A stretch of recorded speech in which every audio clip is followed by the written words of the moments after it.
Hi there. Welcome to a bonus episode of Remotely Possible Anxiety, Uncertainty, and Existential Despair. Today is an educational moment. I'm talking about transcranial magnetic stimulation, how it works, who it's helpful for, and side effects, all the stuff you'd want to know. I found this in the archives and I figured it's actually pretty good, and people deserve to know about what is among the most effective treatments for depression, obsessive compulsive disorder, and now smoking cessation. So, without further ado, what is transcranial magnetic stimulation? The TMS stands for transcranial magnetic stimulation. And the transcranial magnetic stimulation we do uses a large magnet, which is similar to an MRI in strength.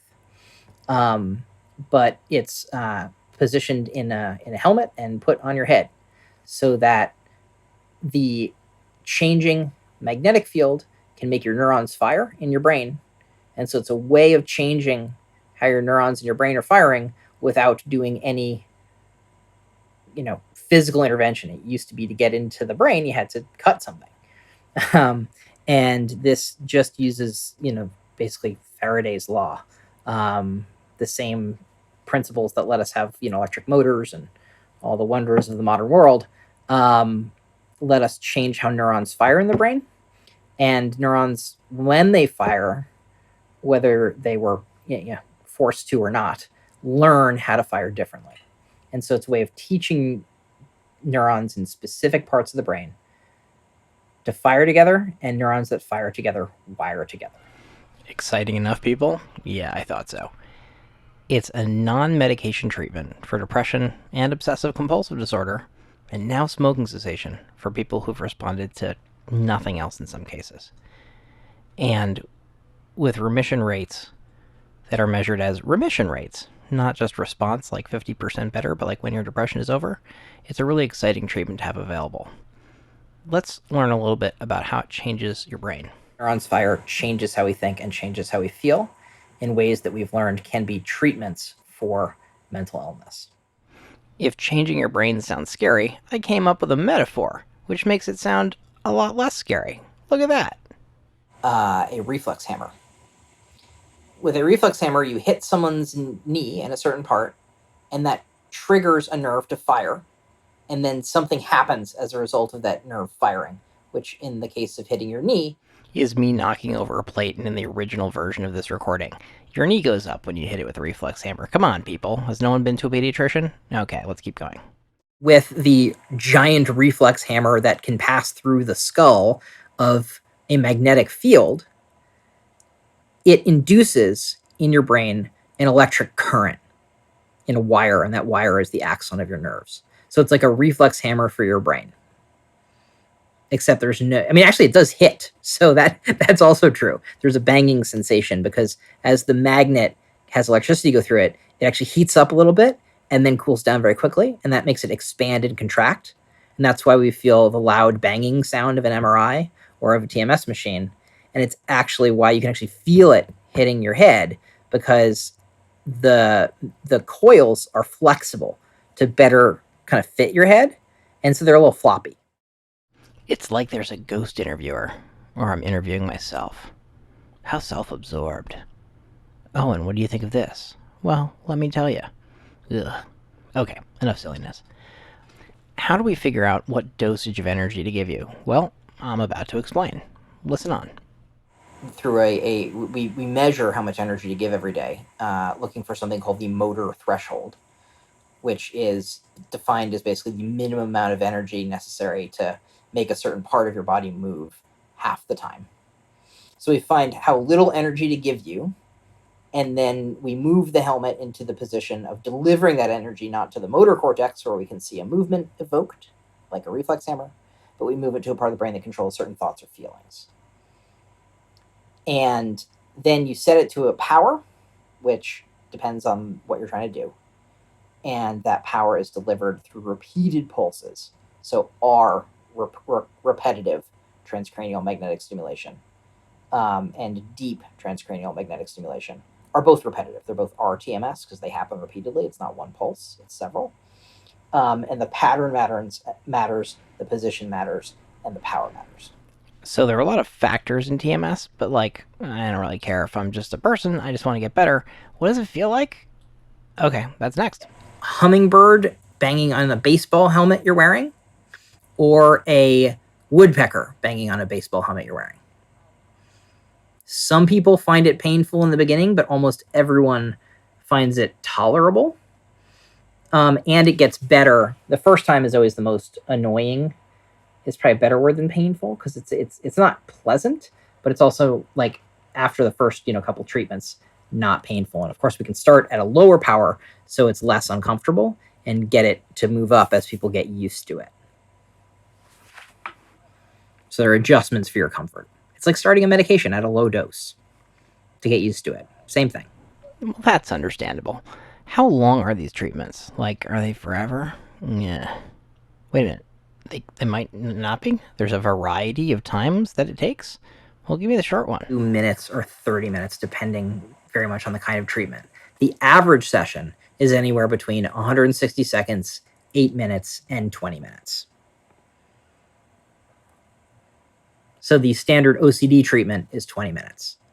The standard depression treatment is 22 minutes, and something called intermittent theta burst stimulation, ITBS, is between 160 seconds and 8 minutes, depending on how you do it.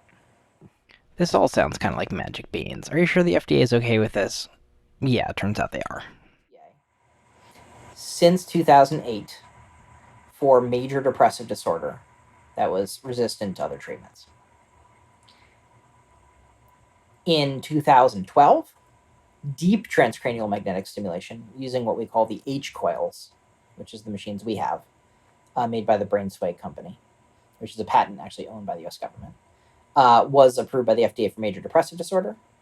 And in 2019, I believe, maybe 2018, I think it's 2018, the H7 coil was approved for the treatment of obsessive compulsive disorder, or cleared, because it's actually a different process than approval.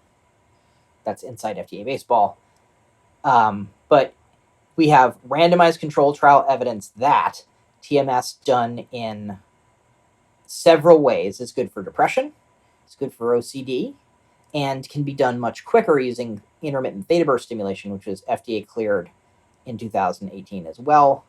And we just got randomized control trial confirmation that what's called accelerated intermittent theta burst stimulation, AITBS, or the brand name SAINT, Stanford Accelerated Intelligent Neuromodulation Treatment, SAINT.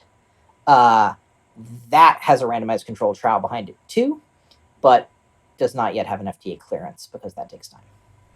What does off-label when it comes to TMS mean? For anything they want. So if you're a doctor, you can prescribe any medication at any dosage you want, basically, but you want to be careful about it and you want to follow the best evidence. So in psychiatry, most of the things we prescribe are not prescribed on label. They're prescribed hopefully based on evidence, often not, but you have to get a drug approved for one thing from the FDA, and then you can prescribe it for anything you want. How does getting an intake evaluation work, and what's the first time getting TMS like? Here we go. Physician. And so if you're referred to Brooklyn Minds by your psychiatrist or your doctor, and you're coming just to learn about whether TMS is the right procedure for you, you'll have a consultation for TMS with a physician, and that is generally about 1 hour. And if you're coming to have all of your care done at Brooklyn Minds, that consultation is, as long as the doctor thinks it's going to take. So it's usually between 1 and 2 hours. And we treat children, adolescents, and adults. Okay, so I heard there's RTMS and there's DTMS, and I have no idea what the difference is, and I bet you're about to explain it. And this is the difference between RTMS and deep TMS. The old technology uses a figure 8 shaped coil. There's no patent on that. Anyone can make those. And a bunch of companies do.